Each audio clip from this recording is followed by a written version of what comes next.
রাজনৈতিকভাবে আপনার একটা বড় আইডেন্টিটি এবং এটা নিয়ে একটা স্টেপ আপ করা দরকার। তখন তো ছাত্রলীগ বলের ভেতরে টোটালটা আপনারা বন্দী।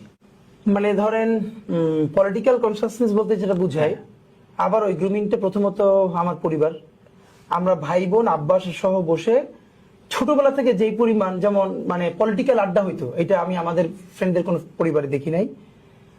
অন্তত ক্লাস 3 থেকে আমি খুব কনসাসলি পলিটিক্সে ইনভলভড। আচ্ছা, মানে এই গল্পটা আমি অনেক আগে কোথাও লিখছি। হ্যাঁ, ক্লাস 3। প্রমাণটা হলো আমার বাসা থেকে উপজেলা বিএনপির অফিস তখন 1 থেকে 2 মিনিট দূরে নর্থ সিটিতে, এবং আমার পুরো পলিটিক্যাল জার্নিটা বিএনপির হাত ধরে, যার ফলে শহীদ প্রেসিডেন্ট জিয়াউর রহমান, বেগম জিয়া ওনাদেরকে বিএনপির বাইরেও প্রচন্ডভাবে ওনাদের প্রতি এক ধরনের ভালোবাসা। এটা ছোটবেলা থেকে আমি যখন কম পলিটিক্স বুঝি তখন আমি তাদেরকে ভালোবাসি। আমার মনে আছে যখন আমি ক্লাস 3 তে পড়ি, আমার বাসা থেকে 1 থেকে 2 মিনিট উপজেলা বিএনপির যেহেতু অফিস, আমার সাথে ফ্রেন্ডরা যখন ক্রিকেট বা ফুটবল খেলতে যাইতাম আমি সেটাও যাইতাম, কিন্তু আমি সময় পেলেই বিএনপির অফিসে গিয়ে বসে থাকতাম। যেহেতু আব্বাকে সবাই চেনে, আমাদের পরিবারকে ভীষণ সবাই ভালোবাসে, শ্রদ্ধা করে, তা আমি গেলে তো একটু এক্সট্রা খাতির করতো, চেয়ারে বসাইতো।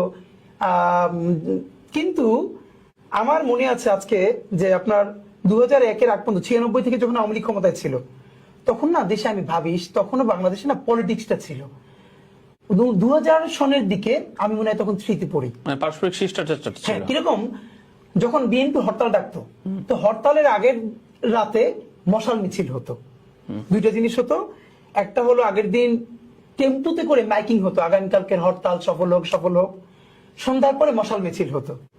তো আপনি জানেন আমাদের কমন কালচার যে সন্ধ্যার পরে কোনোদিন কেউ বাইরে থাকতে পারবে না, মাগরিবের আগে গিয়ে ঘরে উঠতে হবে, আর নইলে তো মাইর খেতে হবে বাসায়। তো আমি এই মাইর খাওয়ার ঝুঁকি নিয়েই যতদিন হরতালের আগে মশাল মিছিল হইতো আমি গিয়ে বিএনপির অফিসে বসে থাকতাম এবং এই মশাল মিছিলে যোগ দিতাম। মিছিল শেষ হওয়ার পরে অল্প কিছু লোক থাকতো, চৌমাথায় সংক্ষিপ্ত একটা বক্তৃতা করে প্রোগ্রামটা শেষ হইতো। কিন্তু আমি শুধু ওই প্রোগ্রামটার জন্য দাঁড়াই থাকতাম, এর কারণ ওইখানে 2-3 জন বক্তৃতা করতেন। এর মধ্যে একজন, আমার নাম আজও, তার নাম আমি স্মরণ করি। বক্তৃতা যে একটা আর্ট হইতে পারে, এইটা আমি জীবনে প্রথম মাথায় আসছে তৎকালীন ছাত্র দলের সভাপতি মান্না ভাই। তো ওনার বক্তৃতা শোনার জন্য আমি দাঁড়াই থাকতাম, উনি বক্তৃতা করতেন। আচ্ছা, এবং উনি স্লোগান ধরতেন দুর্দান্ত।